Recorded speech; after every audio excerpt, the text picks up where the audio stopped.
Monroe, right behind you, Spencer. Ryan, when you have a half like you guys did in the first half, is it calm in the locker room? Is there a sense of just go out and get the thing done, or what did you see in the locker room from these guys that made you think that they were going to do what they did in the second half? It's a good question. I think it's a mixture of feelings. It's almost 200 yards of offense. On defense, we had held them to under 90 yards, but 2 turnovers, didn't convert on the fourth down. I thought we worked hard trying to score there, and then the last 4 minutes of the first half didn't do that. Had the turnover. So there was, on defense there was an energy, but also even on offense, it's like if we just take care of the football, we can turn this thing and get going, because the score was probably a little bit different if we take care of the ball coming out of halftime. Then, we really wanted to come out and have a great drive, to start the third quarter. And then we start getting the short fields on the turnovers, and the game just, flipped there. And I think it ended up being 28 straight points. And so that was good to see. Not that you like to see those kind of things, but it is good to face a little bit of adversity and see how our team responds. And so all things we can learn from. Over to the left, Cameron Teague Robinson, The Athletic. Ryan, it seemed like you guys could run when you wanted to in this game. Deep at the line, kind of controlled Caleb Johnson. For both sides of the ball, how important for this program going forward was it for you to see that you could dictate things up front on off the line and deep at the line? Well, that was the challenge coming in. Was we say 60 minutes of inside drill and figure out where we are, running the ball and stopping the run. So we have a reference point moving forward.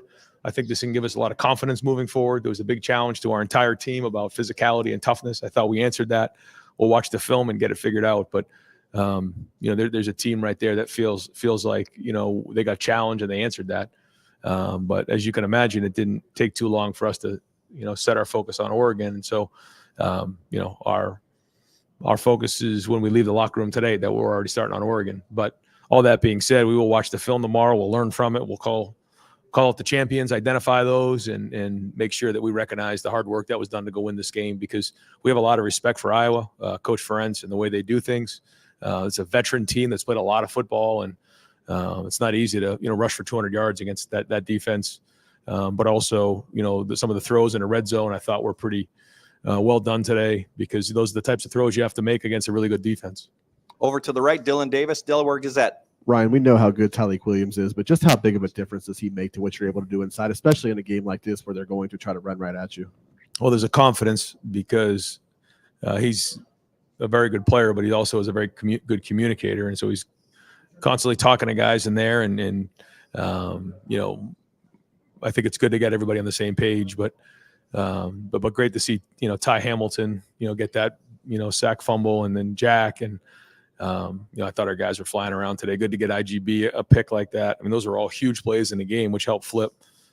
So, overall, I felt like, I don't know if I mentioned this on Tuesday, but, when you come into games, I think, especially for guys like Jack and JT, there's this, well, how many sacks are you going to get? Well, if they're running the ball every play, it's hard to get sacks. And so what do? You stop the run and then force them, go up by a couple scores. We wish we had done that a little bit sooner, force them to throw the ball, and then here come the sacks, because now there's opportunity. And I think they did that and saw some big plays happen.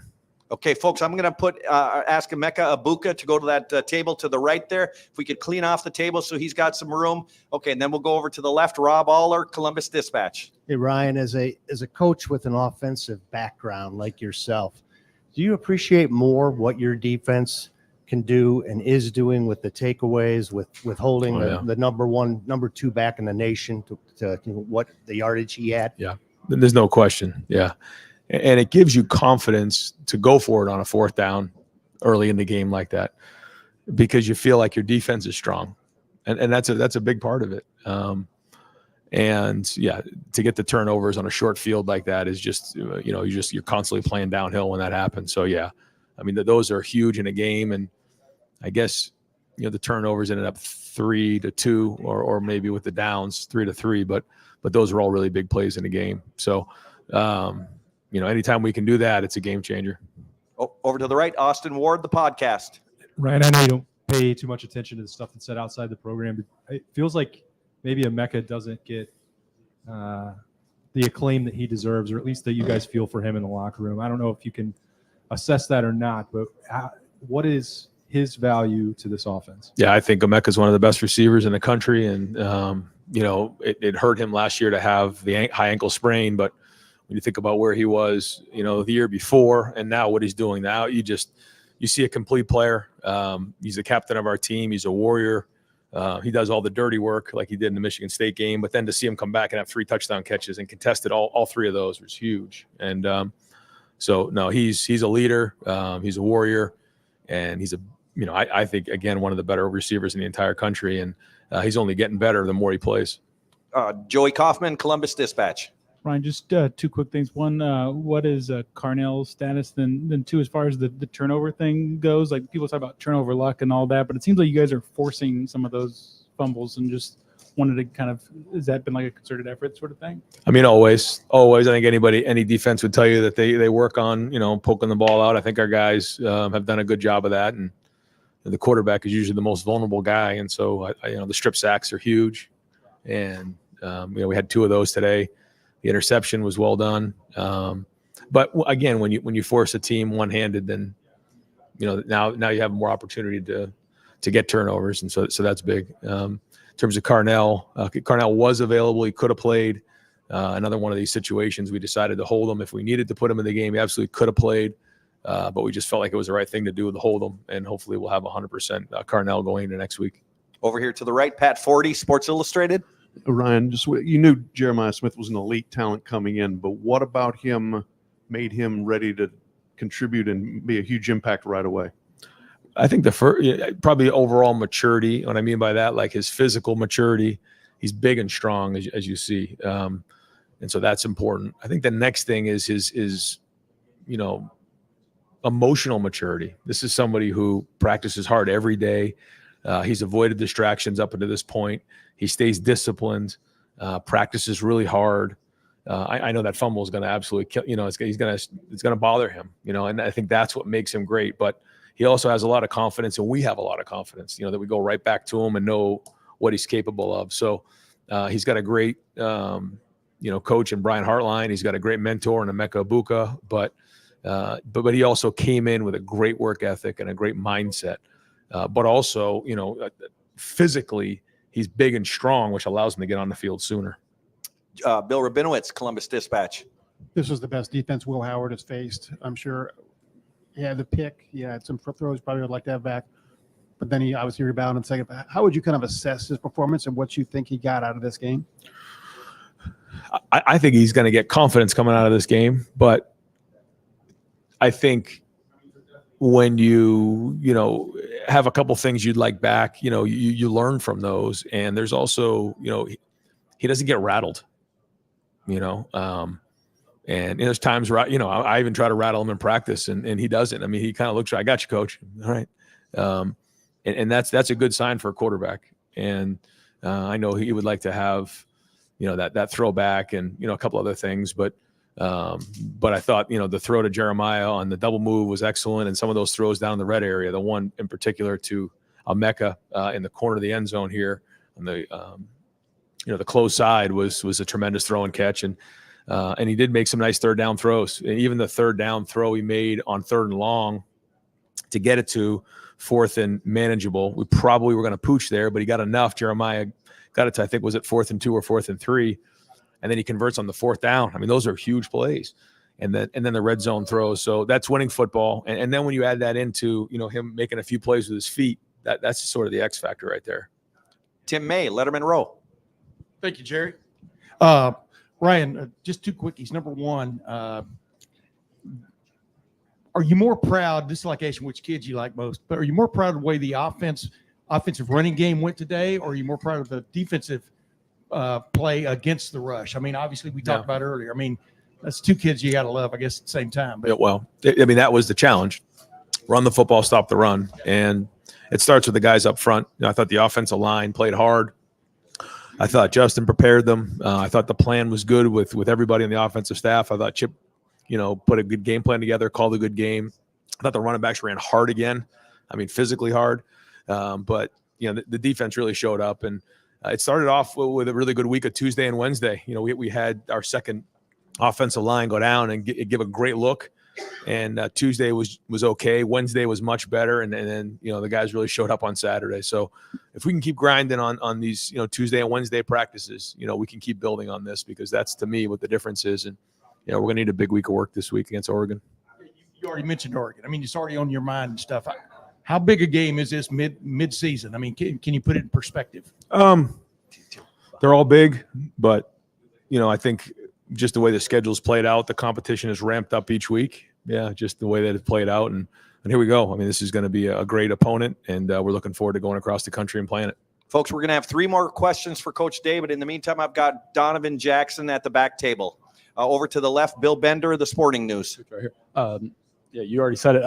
Tim kind of touched on it, but the drive to open the game, drive to open the second half, kind of mirror good mix of run and pass. Was there a discussion at halftime like, we want to come out and run the ball? I think it was 5 straight, and it set up that deep shot. Yeah, I mean, we always want a good mix. And to your point, when the runs are hitting for 4 and 5 and the balls are being completed, that makes it easier. But you're right. I thought both of those drives were well orchestrated, well designed, and well executed. And I think that's when we're at our best, when you feel like, okay, you got some run, you got some pass, you're converting on third down. And that's what we're capable of, and that's what we expect. Over to the right, Jake Trotter, ESPN.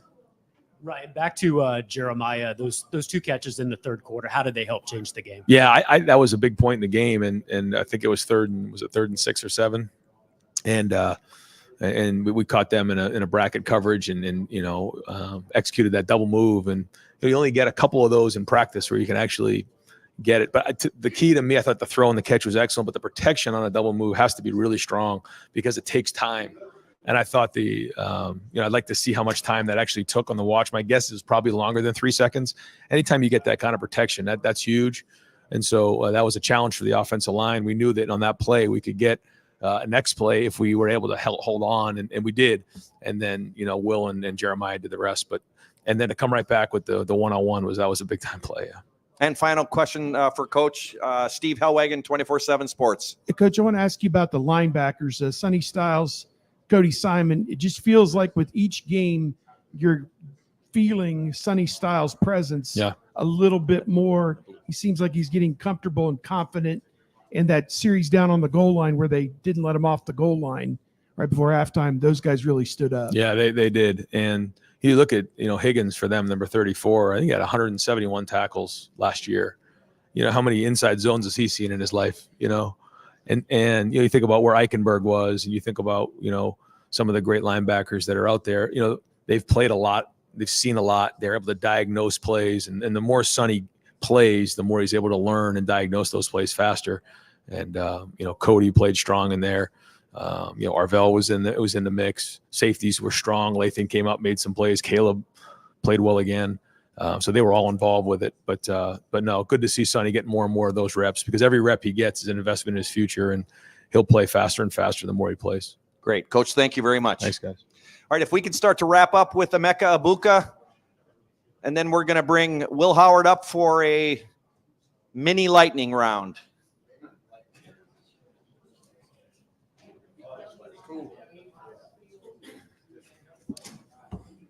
What's up, guys? How we doing? All right, well, we're going to open up to the right. Stephanie Odie, 97.1 The Fan. Coach just talked about how he thinks that you'll have more confidence after this game, and that he's even tried to rattle you at practice, but he just isn't able to shake you. Can you just speak on your gameplay in those moments? Yeah, I mean, that's a big emphasis, and I say it every week. You know, obviously you don't want to have the turnovers and the bad plays, but the thing is, you know, it's going to happen. It's football, and, you know, you're not going to be perfect, and that's just the reality of being a human being, and it's all about how you bounce back. And in my long career, and one of the things that I've learned is that, you know, you can't let the play before affect the next play. And I think I've gotten a lot better at that as I've grown and gotten older and just had more reps and more experience. But, you know, he tries to emulate that at practice, and he tries to get in my head, and you know, he tries to make practice harder than the games, and he does. And I think we do that as well. You know, we push ourselves in practice so that it is truly harder than the games. And then you can come out here and just play free and not worry about things. And And, just the confidence that I have right now, especially with the guys I have around me, like stuff like that's not going to shake me, and I think I've done a good job of that thus far this season. Obviously don't want to have, the pick there and the turnovers and that's, got to clean that up. But, in the moment, what you have to do is you have to move on. And I think I did a good job of that. And I think we as a team did a good job of that. Over to the left, Cameron Teague Robinson, the Athletic. Will, it seemed like whenever you were going to hand the ball off to Trey or Quinshon, you could get 4 or 5 yards at least every time I touched the ball.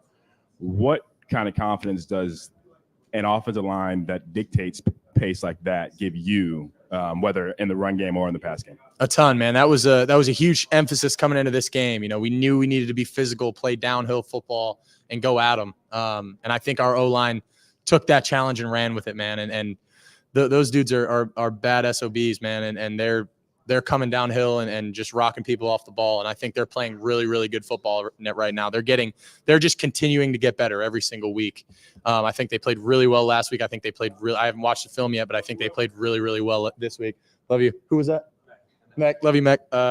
But the overall, man, those guys are playing their butts off. And then, you let Q and Trey do the rest. And, we say we want to have our O-line get 2 and our backs get 2 every single play. And, I think our O-line's getting us 4 and our backs can get us, 60 plus. So, it's good. And our O-line's playing at a really, really high level right now. And, across the board, I'm really proud of those guys.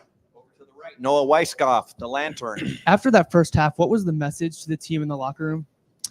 I wouldn't say anything was really different, man. It was we just came out and we said, it's a new half, and we always put the emphasis on that middle 8, and ending the first half the right way and starting the second half the right way. And we did not execute the middle half in the first half, but coming out of the halftime, going down, getting a score, getting a couple turnovers, like that was huge. And that was, our emphasis was like, we have to come out and start fast. We got to go down and get a score.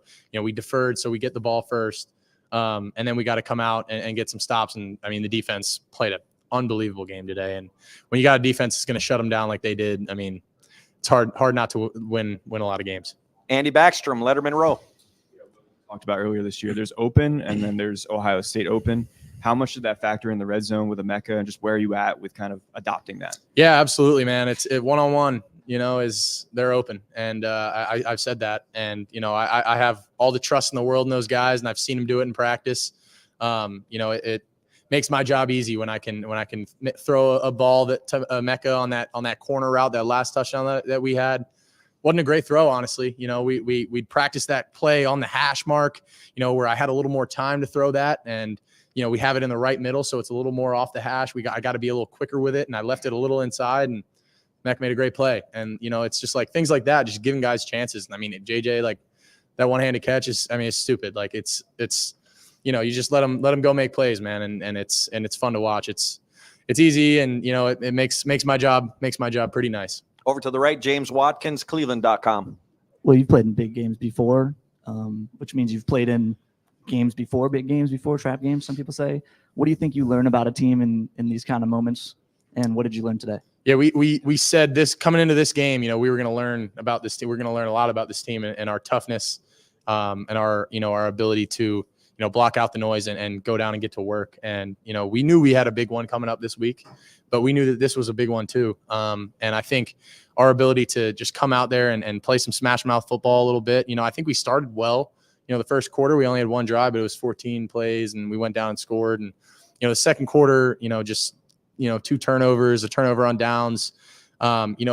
We beat ourselves. It's never, the other team beating us is us beating ourselves. But, it's all about how you respond, and we came back and we did a great job. So, I'm proud of the way that we played, but, we got a big one coming up next week, so I'm excited.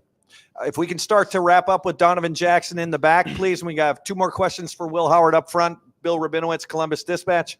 Yeah, everyone has been pointing to this Oregon game all season. Iowa's obviously a test. How well prepared are you guys? How do you feel going into that game with all the stakes? I think confidence-wise, we feel great. We've continued to iron things out and get better every single week, and I think that's true. I think we've learned a lot about ourselves and about this team. I think going into this game, we know that it's a big one, and I haven't really looked at it yet. We knew that this Iowa team was going to be a good team, so I mean, I looked at it a little bit, on the bye week, and I started checking them out and seeing what they're about, and I'm excited, man. It's gonna be a good challenge.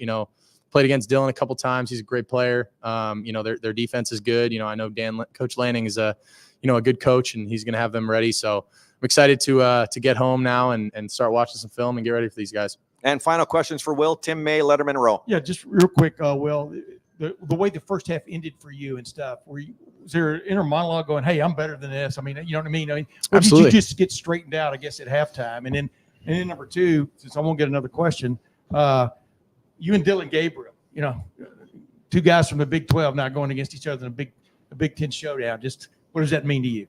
Yeah, man, it'll be fun. Going into halftime, I was pissed at myself, because I feel like it's uncharacteristic, putting the ball in harm's way like that. I want to be safe with the ball and my decision making. I'd like to hang my hat on that, and it's just like, but at the end of the day, man, like, you just got to flush it and move on. And you can't dwell on it too long in the moment. We'll go back right now and I'll go watch the film and gonna, be critical as possible and say, can't do this, got to be better. But in the moment, like, it's very, very, very important to just move on and brush it off. And then, going into next week, with Dylan, man, I actually, in 2022, we played at Oklahoma. That was Adrian was still playing, so I never actually have got to play against Dylan, but I know him. He's a good dude, man. And I got one of my boys from K-State's one of their safeties, so I'm excited to go out there. It's gonna be a fun game, man. Great. Will, thank you very much. Thank you all. Go Bucks.